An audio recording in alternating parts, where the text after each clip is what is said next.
Bonjour et bienvenue sur l'espace dédié au site mécaniqueuniverselle.net. Le site qui essaie de démontrer que l'humanité est inclue dans une sorte de destinée qui la conduit progressivement vers son ultime perfection. Nous travaillons sans le savoir à construire la perfection indépassable de l'humanité.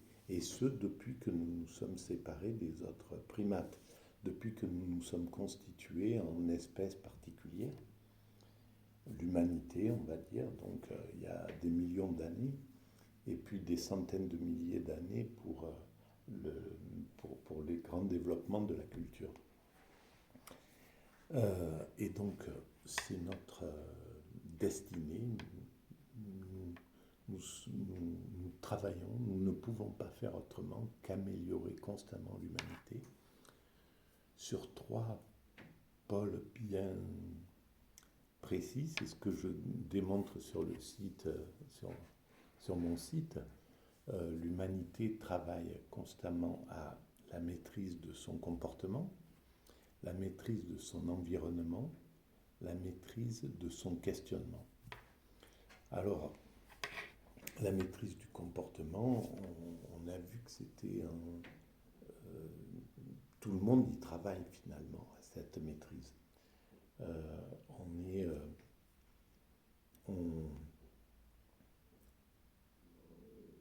on a une grande partie de l'humanité. Alors malheureusement, il y a une des vidéos qui a sauté, c'est sur 3 vidéos, et il y en a une où j'ai pas dû l'enregistrer correctement. Enfin bref, je suis obligé de la refaire là, et je ne sais pas du tout, je me souviens pas du tout ce que je disais en substance. En tout cas, la première vidéo est conservée, celle-ci qui parle un petit peu de la maîtrise du comportement, on va dire. Là, je vais parler de la maîtrise de l'environnement. Alors, donc, maîtrise du comportement, maîtrise de l'environnement, maîtrise du questionnement. C'est les 3 grands chantiers. La maîtrise de l'environnement, ben on voit qu'on vient de rentrer à fond dans cette nouvelle dimension d'une évolution écologique vers l'écologie, une évolution vers une évolution propre. Alors même si l'humanité, elle ne fait pas des bons de façon pile et face, ce n'est pas des évolutions brutales. Donc il y a une partie réactionnaire qui continue à massacrer la planète, à faire des guerres, à détruire, à reconstruire, etc. Qui est dans cette chose-là, qui développe l'industrie d'armement, le, qui se fiche du gaspillage, qui est toujours dans l'idée de l'obsolescence programmée, etc., etc. Et puis la plus grande partie maintenant de la jeunesse, de la création qui se tourne vers un progrès écologique. Et c'est lui qui va l'emporter évidemment. Donc on peut bien imaginer que dans 20, 30, 40, 50 ans, 100 ans, on aura dépassé les énergies fossiles, qu'on parviendra à utiliser l'énergie du soleil qui est inouïe, qui est hallucinante. Et on voit déjà sur 20 ans l'évolution des panneaux photovoltaïques, de l'utilisation du vent, etc. Bon, bref. Et même si ça prend du temps, les inventions, le progrès, ben, il fera comme le progrès, par exemple, pour l'automobile ou pour l'aviation. Pour l'automobile, entre les premières autos en 1800, à la fin du 19e siècle, et puis les autos actuelles, on voit là, sur 100 ans, sur un siècle, l'évolution qu'il y a eu. Pareil pour les avions, entre les premières tentatives d'envol casse-cous et des courageux du début du XXe siècle. Et aujourd'hui, on mesure l'évolution. Et ça sera pareil pour euh, les créations qu'on voit poindre là. Les, les villages, les quartiers écologiques. Les villes deviendront totalement écologiques. Le monde sera écologique. L'homme ne sera plus un danger pour lui-même à ce niveau-là et pour les autres planètes. Alors, on a certainement impacté la planète et on continue de l'impacter. Mais, et évidemment, on voit bien que pour parvenir à un système parfaitement écologique, il faut qu'on parvienne à un fonctionnement symbiotique, un fonctionnement qui inclut l'ensemble des partenaires de l'humanité, l'ensemble de l'humanité, que ça soit quelque chose qu'on élève notre conscience à un développement universel. Alors, c'est ce qui est en train de se jouer, par exemple, dans la guerre en Ukraine. Euh, et dans la lutte que se livrent les États-Unis avec la Chine.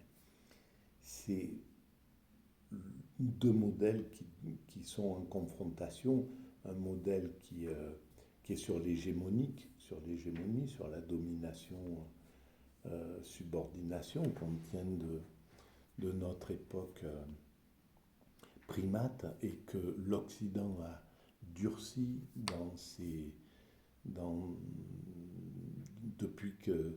depuis qu'il s'est érigé en maître du monde, donc depuis la conquête de l'Amérique et l'esclavage et après la colonisation.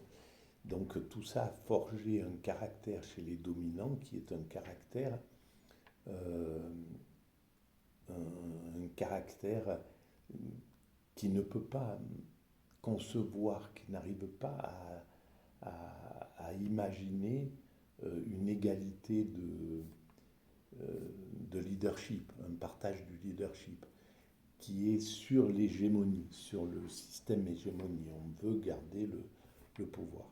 On verra ce qui ressortira de cette confrontation.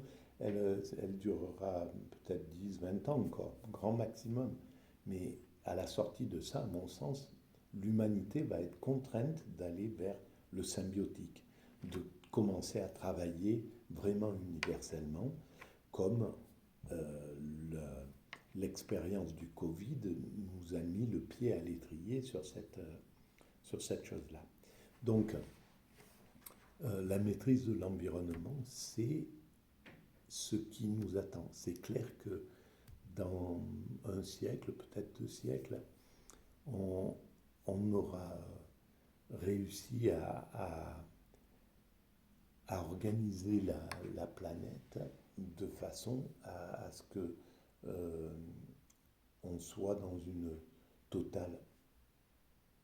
un système totalement écologique, qu'on ait réussi à dépasser le principe du gaspillage, que le gaspillage soit quelque chose qui soit fini, l'obsolescence programmée pareil. Donc ce qui veut dire que c'est une refonte aussi des valeurs, parce que là, l'obsolescence programmée, ça donne du travail à une grande partie de la planète, etc. Donc c'est tout un mécanisme qui va devoir se mettre en place. À mon sens, la clé de voûte sera euh, le salaire universel. Le fait que les hommes chaque être humain pourra vivre sur cette planète décemment sans avoir besoin de travailler. Le travail, ce qu'il restera comme travail à réaliser, et on voit que de plus en plus on s'appuie sur des robots, sur des intelligences artificielles, enfin bref, que progressivement on met l'être humain hors du travail. Et ce qui veut dire que euh, c'est pour l'amener vers le spirituel, vers le contemplatif, vers le fait vers le nomadisme.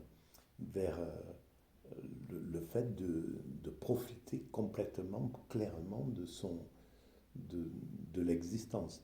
Et ça, c'est ce qui attend l'humanité. On voit bien que le progrès est conduit vers le fait que euh, le travail sera de plus en plus rare pour l'humain, et donc le nombre d'humains qui seront là auront besoin de pouvoir être en sécurité, donc avoir un salaire universel, un toit, de quoi manger, voilà, que les, les choses de base euh, soient accessibles à tous, à l'ensemble humain, et puis que ben, le, on pourra à ce moment-là faire du durable, rentrer réellement dans le durable, faire des objets qui seront durables, qui n'auront pas besoin, donc changer aussi de valeur, c'est-à-dire sortir du fait que ben, les dominants, les riches, ont besoin d'avoir quelque chose de nouveau, des nouveautés qu'ils payent très cher et qui fait que c'est eux qui mettent, en payant très cher les voitures de grand luxe, par exemple, ben, ils aident les progrès à se développer. Et puis après, ce qui a été euh, mis en place sur les voitures de luxe, par exemple, les nouveautés qui ne sont pas accessibles au peuple, aux classes populaires, ben, progressivement, ça va se démocratiser.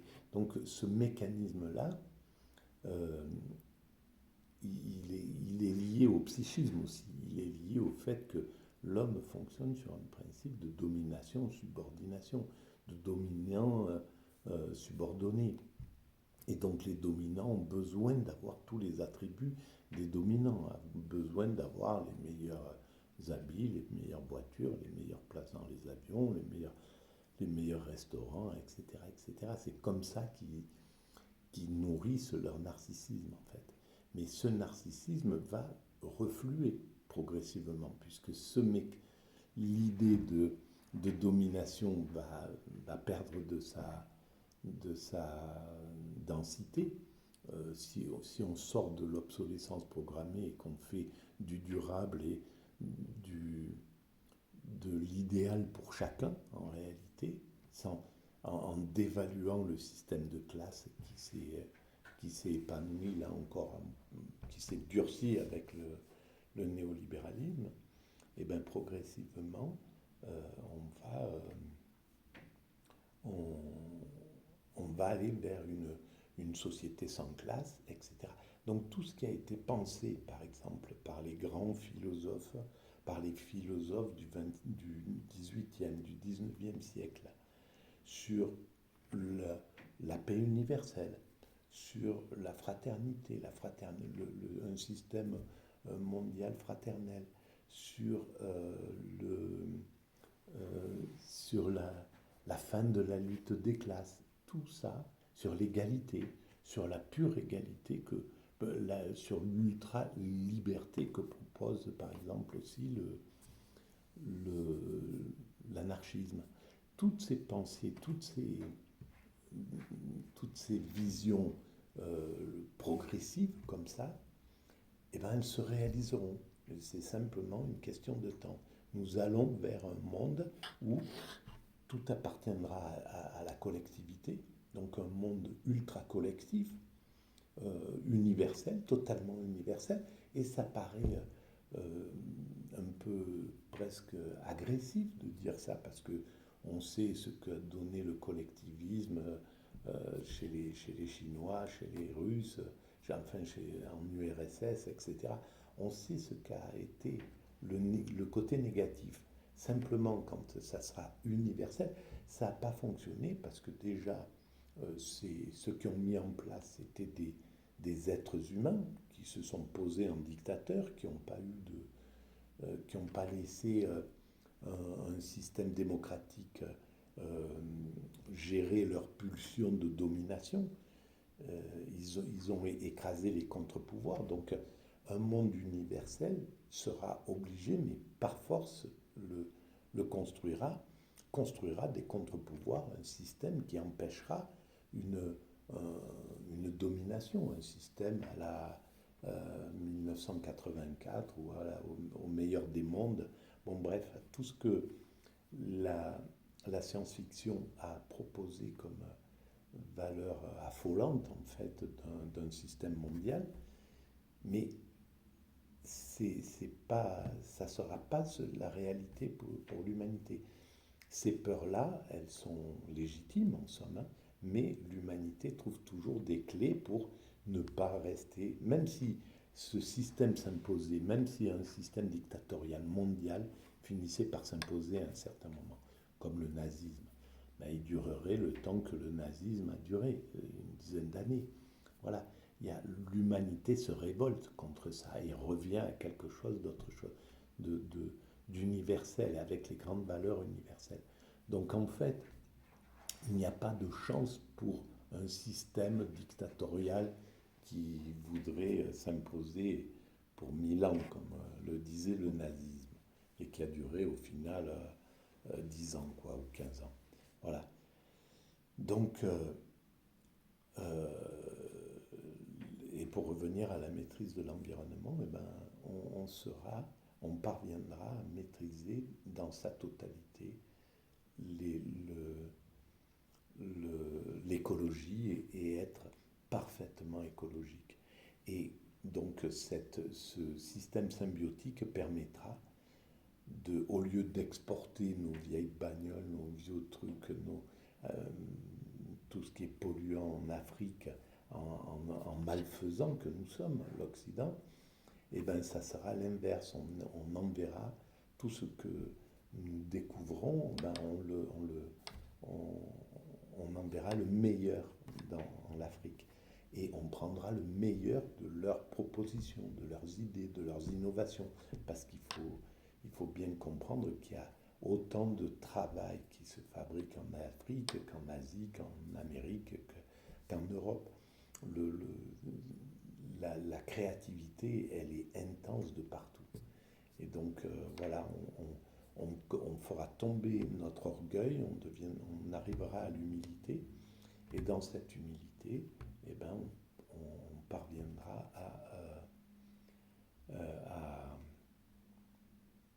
on parviendra je suis un peu fatigué parce que je commence à sentir la chute que j'ai fait hier en vélo. Je me suis levé complètement cassé de tous les côtés là. Je n'arrive plus à tourner la tête, je ne peux plus lever le bras. J'ai cette main qui peut pas, qui a mal de partout. Les pieds, c'est la même chose, c'est super, ça fait bizarre. Et je suis dans un état un peu stone, sans avoir pris quoi que ce soit. Voilà, bon, je vais arrêter là pour cette vidéo.